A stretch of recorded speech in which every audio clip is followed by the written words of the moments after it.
오늘 본문의 제목을 붙인다면 자신의 교회를 지키시는 하나님, 그렇게 붙일 수 있겠습니다. 여러분, 교회 주인이 누구십니까? 예수님, 하나님이 주인이십니다. 교회가 뭐지요? 첫째는 교회는 하나님의 백성, 하나님과 언약을 맺은 하나님의 자녀들입니다. 그러니 아버지이신 하나님께서 그 자녀들을 지키시지 않겠습니까? 왕이신 하나님께서 자기 백성을 지키시지 않겠습니까? 그러니 교회는 하나님이 늘 든든히 지켜주시는 겁니다. 또 교회는 두 번째로 뭡니까? 세상을 구원하는 복음 전파의 전초기지입니다. 여러분, 이 교회가 없으면 세상은 이 구원의 복음을 전해드릴 통로가 없어지는 겁니다. 그러니 하나님께서 모든 세상 사람들을 구원하기를 원하시는데 구원의 복음을 전하는 통로가 되는 이 교회를 지키시지 않겠습니까? 소중히 여기시지 않겠습니까? 그러니 교회는 주인이신 하나님께서 자기 자녀이기 때문에, 자기 백성이기 때문에, 또 복음 전파의 전진기지이기 때문에 교회를 사랑하시고 또 교회를 지키시는 겁니다. 지금까지 사탄은 이 교회를 무너뜨리고 또 없애버리려고 수없이 시도해 왔습니다만은 그때마다 하나님께서 보호하셔서 오늘 지금 여기까지 교회가 오게 된 것입니다. 오늘 본문에도 교회를 없애려고 하는 사탄이 헤롯 임금을 통해서 교회를 공격해 온 것을 볼 수 있습니다. 여러분, 공격 중에 하나가 뭔가 하면 지도자들을 치는 것이고 지도자들을 없애는 것입니다. 그래서 야고보를 먼저 죽였습니다. 그리고는 이어서 베드로가 그 다음 차례가 되었습니다. 옥에 갇혔습니다. 이제 내일이면 죽을 날입니다. 오늘 본문에 보니까 그 전날 밤에 그랬죠. 전날 밤에. 그러니까 이게 베드로도 죽이려고 하는 그런 지금 시도가 일어난 것입니다. 그런데 이런 사단의 공격을 하나님이 그냥 두고 보고 있지 않으시다. 이게 오늘 본문이죠. 오늘 본문에 나와 있는 대로 하나님은 천사를 보내어서 그야말로 신기한 방법으로, 오늘 본문에 보면 여러분 이게 그냥 평범한 방법이 아닙니다. 하나님께서 뜻하셨다면 그야말로 헤롯의 마음을 변화시켜서 베드로 놔줘라 이렇게 할 수도 있었는데 그렇게 하지 않고 지금 신기한 방법. 그래서 잠을 자고 있는데 모든 간수들이 다 잠들게 하고는 이 베드로를 깨워서 손에서 저절로 쇠사슬이 풀어지게 하고 인도해서 나와서는 살려내는. 그래서 여러분, 오죽하면 기도하고 있던 사람들조차도 베드로가 자기들 눈앞에 이렇게 풀려나서 오게 된 것을 믿지 못할 정도로 신기한 방법으로 지금 하나님께서 베드로를 구해내십니다. 자, 여러분, 본문에 신기한 방법으로 이렇게 하나님이 베드로를 구해내셨다. 이건 지금 뭘 의미합니까? 이것은 하나님이 하셨다. 하나님이 교회를 지키신다. 이걸 좀 보여주시는 거예요. 여러분, 평범하지 않은 일이 일어났을 때에는 이게 하나님의 역사구나. 이걸 우리가 깨달아야 됩니다. 오늘 본문에 하나님께서 왜 하필 이런 방법으로 베드로를 꺼내셨을까? 하나님이 이걸 지금 보여주셔야 될 필요가 있는 겁니다. 여러분, 야고보가 죽었습니다. 교회는 핍박을 당합니다. 사람들의 마음이 여러분 아무리 믿음이 있어도 움츠러들지 않겠습니까? 그런데 이 세상에 너희만 있는 게 아니고 내가 교회 주인이다. 내가 교회를 지킨다. 이건 하나님께서 백성들, 이 성도들에게 어떻게 보여주십니까? 하나님만이 하실 수 있는 특별한 방법, 하나님이 아니면 설명이 안 되는 신기한 방법으로 지금 베드로를 구해내심으로써 하나님이 너희와 함께하고 계신다. 하나님이 교회를 지키신다. 이걸 지금 보여주시는 겁니다. 여러분, 하나님은 평범한 일상 속에서도 일하시지만은 특별히 하나님 살아계신 것을 보여주실 필요가 있을 때에는 평범하지 않은 신기한 방법으로 우리에게 메시지를 주십니다. 그래서 우리로 하여금 하나님이시구나 하는 것을 깨닫게 하시는 겁니다. 우리 삶에 오늘도 하루를 살아가면서 평범하지 않은 일이 내게 일어났을 때 그때 성도는 이 영적인 예민한 감각을 가지고 하나님이시구나, 하나님이시구나. 여러분, 그것을 우리가 깨닫고 느낄 수 있어야 됩니다.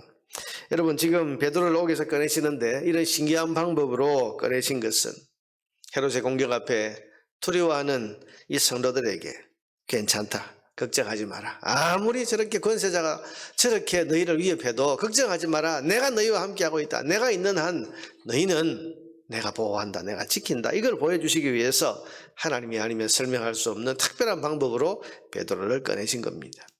사랑하는 여러분, 오늘 하루를 살아가면서 평범하지 않은 일 때문에 위기를 벗어났다. 아무리 생각해도 이건 참 신기하다. 여러분 그런 은혜를 잊게 됐다면 그것은 하나님께서 여러분 곁에 지금 함께 하고 계시다는 것을 보여주시려고 하나님이 주신 메시지, 하나님이 행하신 역사인 것을 믿으시기를 바랍니다. 여러분 그걸 깨닫는 것이 신앙입니다. 하나님께서는 하나님이시다 보여주시려고 우리에게 그야말로 하나님만이 하실 수 있는 방법으로 우리에게 메시지를 보내주시는데, 여러분 이게 마음이 둔하고 또 믿음이 없어서 이걸 인정하지 않고 깨닫지 못한다면 무슨 유익이 있겠습니까? 그러니까 우리가 영적인 예민함을 가지고 살펴야 되는 겁니다. 어제 해석이라는 말씀드렸는데 우리가 영적으로 해석하는 것, 내게 일어난 여러 일들을 영적으로 해석하는 것이 굉장히 중요합니다. 또 한 가지, 오늘 이 신기한 방법으로 이렇게 베드로를 꺼내신 것은 하나님께서 성도들의 기도를 듣고 계시다는 것을 보여주기 위해서 행하신 하나님의 역사입니다. 오늘 본문 5절에 보니까 교회는 기도할 뿐이다. 그래서 5절에 보니까 이에 베드로는 옥에 갇혔고 교회는 그를 위하여 간절히 하나님께 기도하더라. 12절에도 보니까 깨닫고 막으라는 요한의 어머니 마리아의 집에 가니 여러 사람이 거기 모여 기도하고 있더라. 계속해서 교회는 기도하고 있는 겁니다. 그런데 하나님께서 지금 베드로를 그냥 풀려나게 하셨어도 이게 하나님이 하셨다 그렇게 알지만 기도하는 사람들에게 내가 너희의 기도를 듣고 있다, 이걸 하나님께서 보여주신 겁니다. 뭘 가지고? 지금 베드로의 신기한 이런 그 옥에서 풀려나는 이 사건을 통해서 기도하는 사람들에게 더 용기를 주시는 거예요. 용기를 주시는 거예요. 내가 너희 기도를 듣고 있다. 여러분 교회가 어려움과 위기와 환난을 당하고 성도가 어려움을 당할 때 기도하면 하나님이 듣고 계시다는 것을 지금 보여주시려고 하는데, 오늘 본문에 성도들의 간절한 기도 때문에 여러분 베드로가 지금 옥에서 저절로 풀려서 나왔습니다. 아무도 제재하는 사람이 없이 저절로 풀려서 나와서 기도하는 사람들이 있는 곳에 도달했을 때 사람들이 믿지를 못했습니다. 그런데 계속해서 문을 두드리니까 문을 열고 보니까 진짜 베드로입니다. 여러분 그들이 하나님께 영광을 돌렸습니다. 그 영광을 돌린 게 뭐겠습니까? 하나님이 우리의 기도를 들으셨다. 여러분 만일 기도한 대로 일이 이루어졌고 또 그 기도의 성취가 신기하고도 평범하지 않은 일로 이루어졌다면 그것은 하나님께서 여러분의 기도를 듣고 계시다는 것을 말씀해 주시는 또 다른 하나님의 메시지라는 사실을 여러분 깨닫고 하나님이시다, 하나님이 내 기도 응답하신다, 이것을 다시 한번 붙들 수 있는 저와 여러분 되기를 바랍니다. 또 한 가지 20절 이하에서 헤롯이 비참하게 죽은 이야기가 덧붙여서 나옵니다. 왜 이걸 기록해 놓았습니까? 헤롯이 죽었다, 이게 뭐죠? 여러분 이게 바로 교회를 보호하시는 하나님의 역사가 이렇게 일어났다, 성도들의 기도를 듣고 계시는 하나님의 기도 응답이 이렇게 나타났다는 것을 지금 보여주시기 위함입니다. 여러분 교회는 핍박을 당했습니다. 야고보는 죽었습니다. 베드로는 옥에 갇혔습니다. 교회는 위기에 처한 것 같았습니다. 그런데 하나님은 그들을 지키고 계신다. 하나님 그들의 기도를 듣고 계신다. 그걸 뭘로 보여주시는 겁니까? 베드로의 신기한 그 옥에서 나오는 이 사건, 그리고 기도 응답으로 이것이 이루어졌다는 것을 확인하게 해주시는 사건, 그리고 세 번째는 헤롯의 어이없고 비참한 죽음, 벌레에게 먹혀서 죽었다. 벌레에게 먹혀 죽었다는 게 뭔지 학자들은 아마 어떤 세균에 감염돼서 그런 거 아니냐, 이렇게 이제 추측하기도 하고, 또 다른 방법으로 독 있는 그런 벌레들에게 이렇게 죽은 거 아니냐, 여러 가지 추측하지만 지금 성경은 그냥 벌레에게 먹혀 죽였다, 이게 뭡니까? 비참하게 죽었다. 하나님 대적하고 교회를 괴롭히는 자 하나님 그냥 두지 않으신다는 것. 여러분 이게 얼마나 큰 교훈이 되겠습니까? 초대교회 성도들이 교회를 어떻게 보겠습니까? 참 힘없고 그냥 권력자가 잡아다가 죽이면 그냥 죽을 수밖에 없는 이렇게 미약한 존재인 줄 알았는데, 이렇게 되는 걸 보니까, 헤롯이 이렇게 죽는 걸 보니까 교회는 하나님 지키시는구나, 하나님이 교회를 돌보시는구나. 여러분 교회를 가비에 대할 수 있겠습니까? 교회를 소홀히 할 수 있겠습니까? 교회를 함부로 대할 수 있겠습니까? 교회를 더 소중히 여기고 교회를 더 사랑하고 교회를 통해서 하나님께 더 큰 영광을 돌리기 위해서 그렇게 충성하게 된 것 아니겠습니까? 사랑하는 여러분, 오늘 우리도 그렇습니다. 하나님 교회를 아끼십니다. 그래서 하나님은 교회를 해하는 자들을 하나님 반드시 심판하십니다. 지금도 그렇습니다. 교회가 당하는 어려운 시련들을 하나님은 절대로 그냥 내버려 두지 아니하시고 특별한 은혜와 방법으로 보호하시면서 교회를 지키시는 분이 하나님이시라는 사실을 분명하게 보여주시는 겁니다.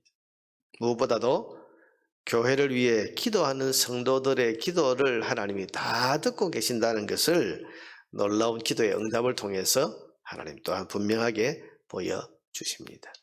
우리 교회도 여러분 하나님의 이런 역사가 나타나야 하지 않겠습니까? 여러분 우리가 어떻게 교회를 그러므로 가벼이 대하고 소홀히 할 수 있겠습니까? 주의 몸된 교회를 소중히 여기고 사랑하는 저와 여러분 되기를 바랍니다.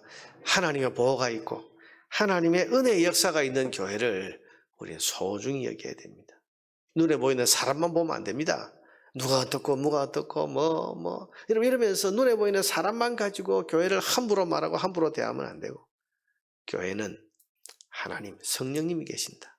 하나님이 주인이신다. 하나님이 교회를 아끼신다. 사랑하신다. 보호하신다. 그 마음을 가지고 교회를 우리가 아주 소중한 마음으로 대해야 됩니다.